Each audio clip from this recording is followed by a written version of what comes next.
Olá Bárbara, o meu nome é Fernando Cunha, sou diretor executivo da Fibernamics. A Fibernamics é um centro de interface da Universidade de Minho, tem como grande objetivo levar o conhecimento até ao tecido empresarial. Olá, o meu nome é Bárbara, sou aluna de Engenharia Aeroespacial no primeiro ano e agradecia muito o convite por estar aqui presente para ouvir o professor. Antes de mais, bem-vinda a esta academia, à Universidade de Minho e principalmente à Escola de Engenharia. É aqui onde nós criamos muito do conhecimento que normalmente a sociedade utiliza e colocamos ao dispor dessa sociedade. Normalmente fazemos com base naquilo que são os desafios societais, portanto são aquilo que são as grandes tendências de desenvolvimento de uma sociedade. E concretamente hoje tinha para te falar de um projeto que nós desenvolvemos aqui que se chama AUX Defense.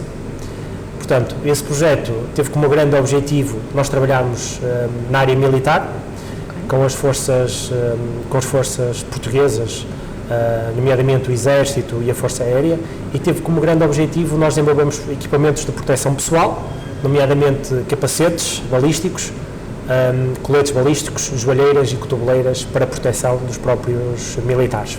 Ok. É algo familiar? Sim, eu até pensei a certo ponto ir para a Força Aérea, portanto... Boa, então estás completamente enquadrada dentro daquilo que vai ser sim. O nosso tema. Sabes, uma das coisas importantes nos militares é de facto a redução do peso. E muitos dos equipamentos que eles utilizam, e estamos a falar que um militar pode transportar até cerca de 20 kg em equipamento militar, é muito quando estamos no teatro de operações, não é? E então também, se gostas da Força Aérea, claro. A parte do peso numa aeronave é também uma parte preponderante, porque tem a ver com aquilo que é o alcance da própria infraestrutura. E portanto, para nós, esta redução do peso dos equipamentos militares foi um dos grandes objetivos estratégicos. A parte disso, um outro objetivo estratégico foi também melhorarmos aquilo que era o conforto do próprio militar, para que ele pudesse estar e tomasse decisões de uma forma completamente racional, e para isso é importante que todos os fatores que são externos não interfiram naquilo que é o bem-estar do próprio militar. E de que forma é que fizeram isso? Bom, acho que esta é uma pergunta bastante estratégica. Nós utilizamos basicamente dois grandes conceitos. Um que tinha a ver com a biomimética, e antes que me perguntes o que é que isso significa, esse palavrão, eu vou-te explicar. Tem a ver com nós arranjarmos na natureza uma fonte de inspiração para os nossos desenvolvimentos. Por exemplo, nunca te questionaste porque é que, por exemplo, o urso polar normalmente consegue resistir a temperaturas muito negativas? Isso tem a ver com a camada de proteção da pele e do pelo. Muito bem. É a partir daí, o que é que nós fazemos?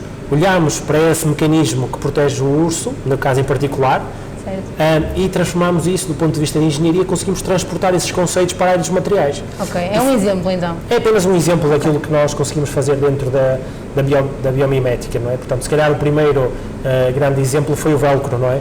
Em que um determinado investigador, que não me recordo agora o nome, para o efeito, mas ele, ao passear o seu casinho, verificou que certas substâncias da vegetação ficavam presas ao pelo do animal. E, portanto, porque ficavam presas, tinham uma determinada força, mas também eram removidas. E, portanto, é um dos exemplos também que estamos a falar. E então, o que nós fizemos foi mesmo isso, transportar a biomimética como um driver daquilo que pode ser o conforto no militar. Como é que nós fizemos isso? Bem, através de vários conceitos. Por acaso, no caso do capacete balístico, obviamente ele não pode ter furos para permitir a permeabilidade do ar, de outra forma os projéteis entravam, mas então o que nós fizemos foi desenhar um sistema semelhante a uma teia de aranha, em que permitia fluir o ar dentro do capacete e o ar podia entrar e sair, fizesse com que não aumentasse a temperatura do próprio capacete. Então, do ponto de vista da balística, também desenvolvemos outros conceitos que também recorriam à parte da biomimética, nomeadamente como é que nós conseguíamos ter estruturas com a mesma performance, mas mais leves. E, acima de tudo, como é que nós, em Portugal, e concretamente na Escola de Engenharia da Universidade de Minho, conseguiríamos ombrear com o resto do mundo. A nível de materiais? A nível de materiais e a nível porque algo que nós iremos propor ao mercado ou iríamos desenvolver, teria que ter estes pressupostos. Iríamos ombrear com aquilo que eram os maiores desenvolvimentos no panorama mundial. E foi assim que o fizemos. Tivemos que passar muitas horas a estudar o que é que os outros faziam, o que é que nós iríamos fazer, o que é que nós podíamos acrescentar para aquilo que nós chamamos o estado da arte, portanto, pegando nos produtos e tecnologias que existiam no momento, como é que nós conseguiríamos então desenvolver e acrescentarmos o nosso conhecimento dentro disso, no nosso domínio de atuação, que eram os materiais fibrosos e os materiais compósitos. E qual é que é a diferença entre estes dois? Os materiais fibrosos e os compósitos, portanto, têm a ver com o sistema fibroso de materiais fibrosos, vai nos permitir dar um reforço no nosso material. O compósito é o material como um todo que permite a utilização. Por exemplo, o capacete como um todo é um material compósito. Porquê? Porque é constituído por fibras e uma matriz polimérica. Okay. E esses dois materiais que, por natureza, não se misturam, quando combinados, formam um material compósito, com grandes propriedades do ponto de vista mecânicas, do ponto de vista de leveza, neste caso balísticas, não é? À semelhança um pouco daquilo que tu gostas, que é a força aérea, dos aviões, é muito dos materiais compósitos para baixarmos o peso e conseguirmos ter a mesma performance a nível de voo, não é? Bem, então, passada essa primeira fase, digamos, de estado da arte e de percebermos o que é que existia, tivemos que definir a nossa própria estratégia. E então aqui nós, além dos materiais fibrosos, nós decidimos que deveríamos ter estruturas fibrosas completamente híbridas, ou seja, compostas por diferentes materiais. Ora, materiais de alta performance, como são polietilenos, que são uma determinada classe de materiais fibrosos, que tem uma característica muito particular, é que para um determinado nível de resistência o seu peso é muito baixo quando comparado com outros materiais. E isso é o que faz com que seja classificado como um material de alta performance. E depois também tivemos que combinar com os designados Carbon-Based Materials. O que é que são isto? São materiais que nós necessitamos de reduzir à escala e ao reduzirmos à escala conseguimos aumentar a área de contacto superficial do material e isso permite-nos ter mais força para um menor peso. Ok? E portanto adicionamos muito destes Carbon-Based Materials em tudo o que era a parte do capacete balístico, mas também a parte da proteção para os inserts dos coletes balísticos. Um outro conceito que nós desenvolvemos cá, e agora vais-te assustar um pouco se calhar com o palavrão, vai ser com os materiais alcéticos, ok? Eu nem percebi o que é que disse, para ser sincera. Alcéticos. Foi um novo conceito de materiais que nós desenvolvemos cá na Escola de Engenharia e particularmente na Fiberdynamics. O que é que são estes materiais? Um material normal, quando tu tracionas numa determinada direção, e ele para alongar nesta direção, ele vai ter que se reduzir a sua secção nesta forma. Chama-se isso, a característica que permite avaliar é o coeficiente de poação. Normalmente é positivo. O que nós desenvolvemos foi, quando nós puxamos nesta direção, o material tem tendência a expandir na direção oposta. E isso chama-se um coeficiente de poação negativo. O que é que isso faz? Isso faz com que tu consigas absorver muita mais energia para uma determinada área do material. E, portanto, para a área da balística é isso que nós precisamos, uma grande absorção de energia. Claro. Numa primeira fase precisamos de parar o projétil, mas numa segunda fase precisamos de absorver toda a energia cinética que vem dentro desse projétil, não é? Para conseguirmos absorver. E, portanto, foram esses conceitos grandes que nós desenvolvemos. Desenvolvemos um número muito alargado de artigos científicos que validava pelos pares por outras universidades, outros investigadores, aquilo que nós fizemos cá e essas novas tecnologias que nós criamos e, no final de contas, pegámos nessa tecnologia e convertemos em produto, ok? Porque numa primeira fase nós desenvolvemos a tecnologia e depois temos que pegar nessa tecnologia e transformá-la em produtos.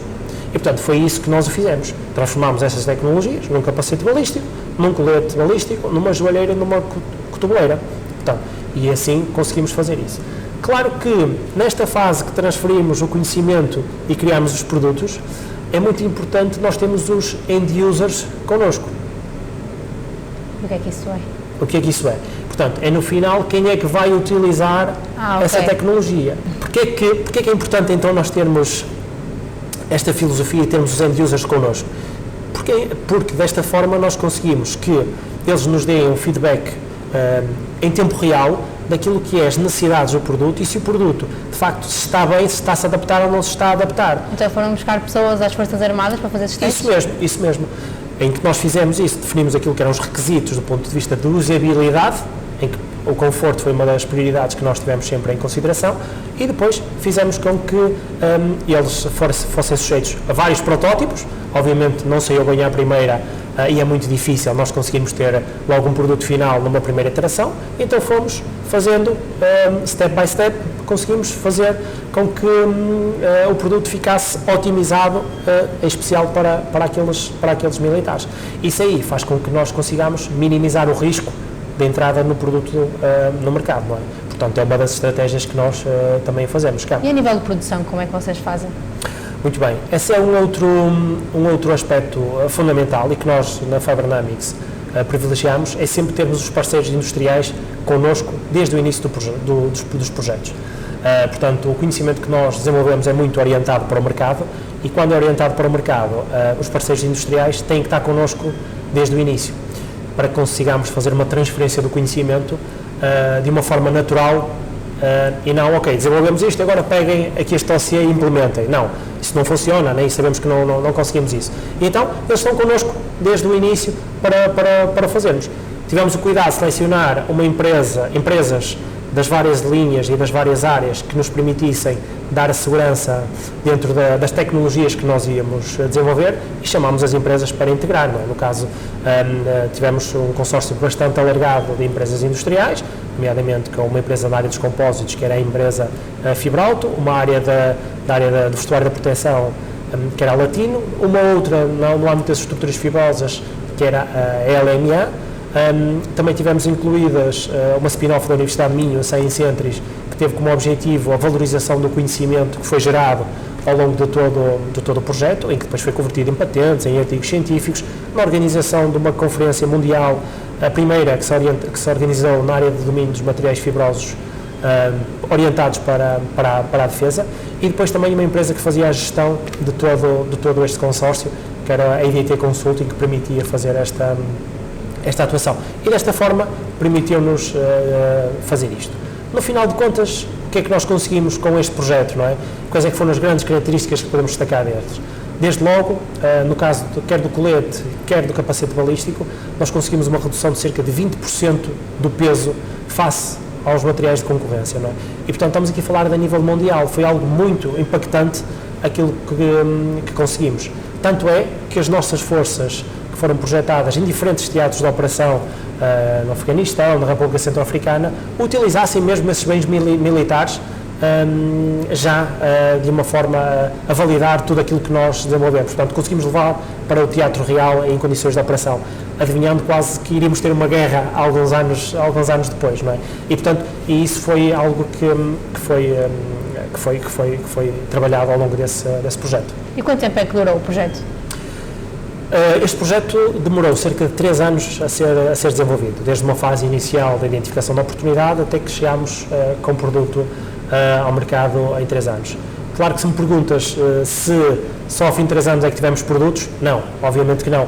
Nós, com um ano de projeto, já tínhamos protótipos, já debatíamos protótipos, trazíamos para reuniões com o consórcio diferentes materiais para eles se envolverem, para eles verificarem, para os militares também começarem logo a terem um primeiro contacto com o próprio material, de forma a que afinássemos também toda essa estratégia que estava definida.